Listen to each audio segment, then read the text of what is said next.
Selamat pagi Bapak Ibu dan Saudara yang dikasihi Tuhan, juga untuk teman-teman remaja dan pemuda. Mari kita bersaat teduh. Hari ini Rabu 2 Juni 2021.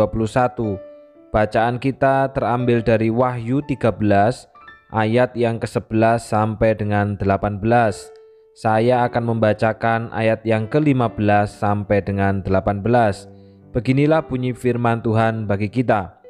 Dan kepadanya diberikan kuasa untuk memberikan nyawa kepada patung binatang itu, sehingga patung binatang itu berbicara juga dan bertindak begitu rupa, sehingga semua orang yang tidak menyembah patung binatang itu dibunuh. Dan ia menyebabkan sehingga kepada semua orang, kecil atau besar, kaya atau miskin, merdeka atau hamba, diberi tanda pada tangan kanannya atau pada dahinya, dan tidak seorang pun yang dapat membeli atau menjual selain daripada mereka yang memakai tanda itu, yaitu nama binatang itu atau bilangan namanya. Yang penting di sini ialah hikmat. Barang siapa yang bijaksana, baiklah ia menghitung bilangan binatang itu, karena bilangan itu adalah bilangan seorang manusia, dan bilangannya ialah 666. Saudara yang dikasihi Tuhan, misteri angka 666 selalu menarik untuk didiskusikan dan dipertanyakan siapa gerangan yang dimaksud dengan bilangan 666. Tak jarang saudara, banyak orang Kristen yang alergi apabila pada nomor handphonenya terdapat bilangan 666. Dan tak jarang pula orang lain akan langsung memvonis bahwa itu adalah angka iblis. Beberapa tahun yang lalu saudara, ada banyak orang yang mengkolerasikan 666 dengan tanggal 6 Juni 2006.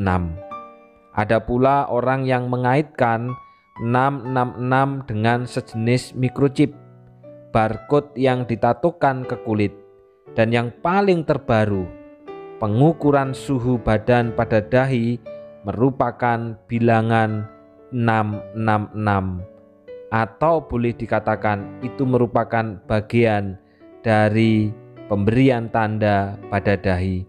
Sehingga saudara, banyak orang Kristen yang lebih memilih diukur suhunya pada pergelangan tangan daripada pada dahinya. Nah saudara, apa yang dimaksud dengan 666? Untuk menjawab pertanyaan ini, mari kita kembali terhadap apa yang dikatakan Alkitab. Karena seringkali kita hanya mendengar informasi atau hanya membaca sepenggal, tapi kita tidak pernah kembali kepada apa yang dikatakan oleh Alkitab itu sendiri. Dalam Wahyu 13 ayat 18 di sana dikatakan, yang penting di sini ialah hikmat. Barang siapa yang bijaksana, baiklah ia menghitung bilangan binatang itu, karena bilangan itu adalah bilangan seorang manusia. Dalam terjemahan bahasa Inggrisnya, number of man. Dalam terjemahan bahasa Indonesia sehari-hari, sebab angka itu adalah nama seorang manusia. Jadi jelas saudara, bahwa 666 bukan tanggal, 666 bukan nomor HP, 666 juga bukan microchip, apalagi pengukuran suhu badan di dahi. Tetapi Alkitab katakan bahwa 666 adalah bilangan seorang manusia. Nah kalau demikian saudara, maka manusia yang kaya apa yang dilambangkan oleh kitab Wahyu ini dengan bilangan 666? Maka untuk menjawab hal ini, kita perlu mengetahui konteks daripada kitab Wahyu. Saudara, Rasul Yohanes sebagai penulis kitab Wahyu menyebut dirinya sendiri sebagai saudara dan sekutumu dalam kesusahan, dalam kerajaan, dan dalam ketekunan menantikan Yesus. Ia tidak pernah membuat klaim lain tentang dirinya. Dan ini menunjukkan saudara, ia adalah orang yang sangat dikenal oleh pembaca suratnya pada masa itu. Jadi antara Rasul Yohanes dengan penerima kitab Wahyu pada masa itu, mereka saling kenal, mereka sangat dekat, bahkan mereka sudah mengerti bahasa-bahasa yang dimaksud lewat bahasa-bahasa simbolis yang disampaikan oleh Rasul Yohanes. Dan kebanyakan para sarjana setuju, saudara, bahwa kitab Wahyu ditulis pada suatu waktu di mana orang-orang Kristen dianiaya dengan cara yang sangat keras. Kitab Wahyu menunjukkan bahwa pada saat itu terjadi penyembahan kepada kaisar. Bukti kuat menunjukkan bahwa pada tahun-tahun terakhir pemerintahan Domitian tahun 90-an, di mana kemungkinan besar orang-orang Kristen bertemu dengan klaim penyembahan kaisar. Dan di sini, saudara, Yohanes sedang mengkritik kemurtatan, kompromi, dan sinkritisme yang dilakukan oleh beberapa orang Kristen. Sistem yang korup dicirikan oleh penghujatan yang dilakukan penguasa dengan mengilahkan dirinya, dan oleh orang-orang yang menyebut dirinya Kristen namun menyetujui perintah penyembahan kepada kaisar ataupun institusi penyembahan berhala. Saudara, pada masa itu banyak di antara orang percaya yang tetap setia kepada Kristus dan tidak menyembah binatang tersebut. Maka mereka pun pada akhirnya akan mengalami pembunuhan dan penganiayaan. Mereka yang dapat mempertahankan kesetiaan adalah mereka yang memiliki hikmat dan pengertian untuk melihat penyesatan atas Allah yang benar. Nah, kalau demikian, saudara, manusia yang seperti apa yang disimbolkan dengan bilangan 66 ini? Maka Wahyu 13 ayat 14 katakan, ia menyesatkan mereka yang diam di bumi dengan tanda-tanda. Jadi saudara, 666 merupakan bilangan yang menunjuk kepada orang yang menyesatkan gereja agar tidak lagi menyembah kepada Allah yang sejati. 666 merupakan bilangan yang menunjuk kepada orang yang menyesatkan gereja supaya mereka juga melakukan kompromi dalam iman dan kebenaran.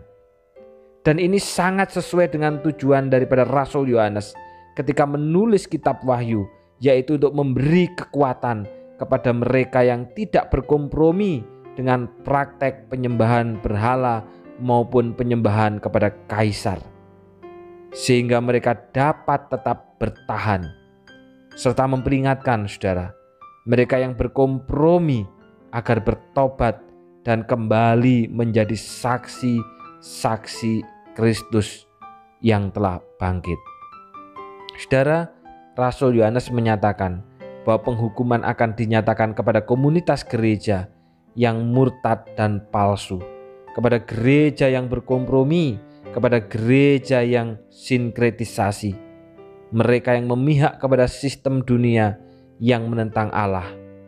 Maka pertanyaannya saudara, lalu mengapa disimbolkan orang yang seperti ini, orang yang menyesatkan gereja agar tidak lagi menyembah Allah yang sejati, orang yang menyesatkan gereja agar berkompromi dengan dunia, mengapa disimbolkan dengan angka 666? Mengapa tidak angka yang lain, misalkan 555 atau 444, tapi kenapa 666?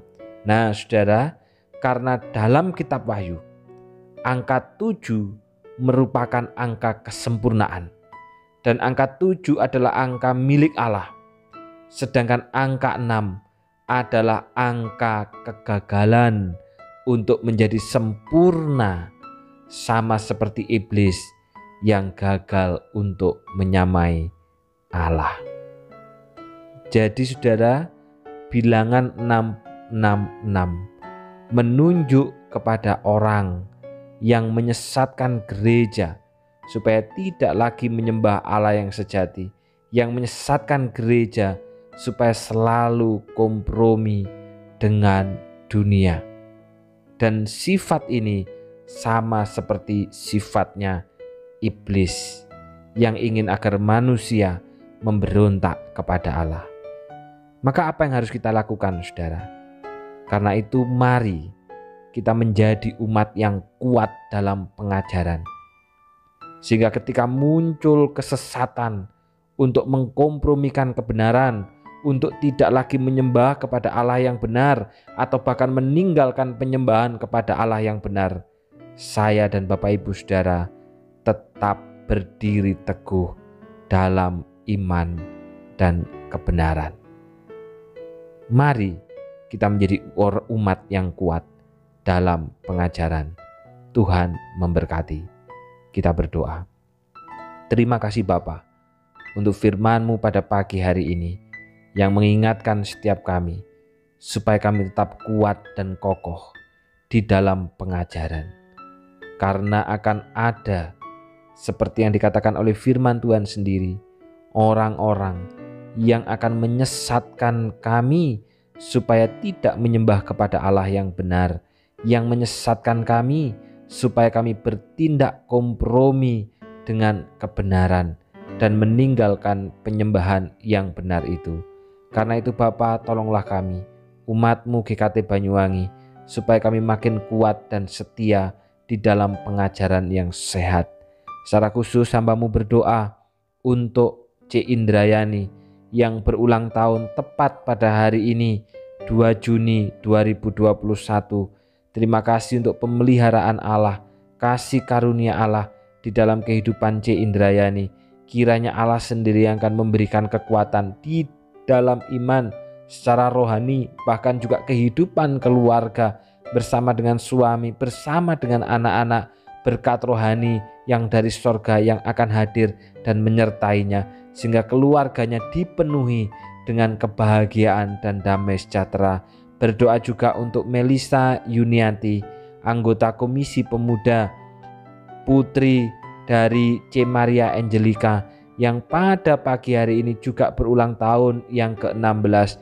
Kiranya Tuhan juga menolong Melisa untuk bertumbuh menjadi seorang anak yang takut kepada Tuhan, takut kepada orang tua, yang mencintai Tuhan di dalam hidupnya. Kiranya Tuhan juga menyediakan masa depan yang terbaik, yang terindah, menurut daripada pandangan Allah sendiri. Buatlah berhasil segala sesuatu yang dikerjakan oleh Melisa, dan bila melalui Komisi Pemuda, Melisa pun makin terus bertumbuh menjadi umat yang menyenangkan hati Tuhan. Seluruh jemaat yang pada pagi hari ini sudah mengikuti saat teduh di dalam segala pergumulan kami, Tuhan, kiranya Engkau menolong supaya kami makin hari makin kuat di dalam pengajaran, makin hidup di dalam iman, sehingga kami tidak mudah diombang-ambingkan oleh kesesatan ataupun juga mengkompromikan kebenaran, tapi kami terus belajar untuk menyembah kepada Allah yang sejati itu. Terima kasih Bapa, di dalam nama Tuhan Yesus kami sudah berdoa. Amin. Renungan kita pada pagi hari ini telah selesai. Selamat ulang tahun untuk C. Indrayani dan juga untuk Melisa Yuniati. Tetaplah kuat di dalam pengajaran dan kebenaran firman. Tuhan memberkati.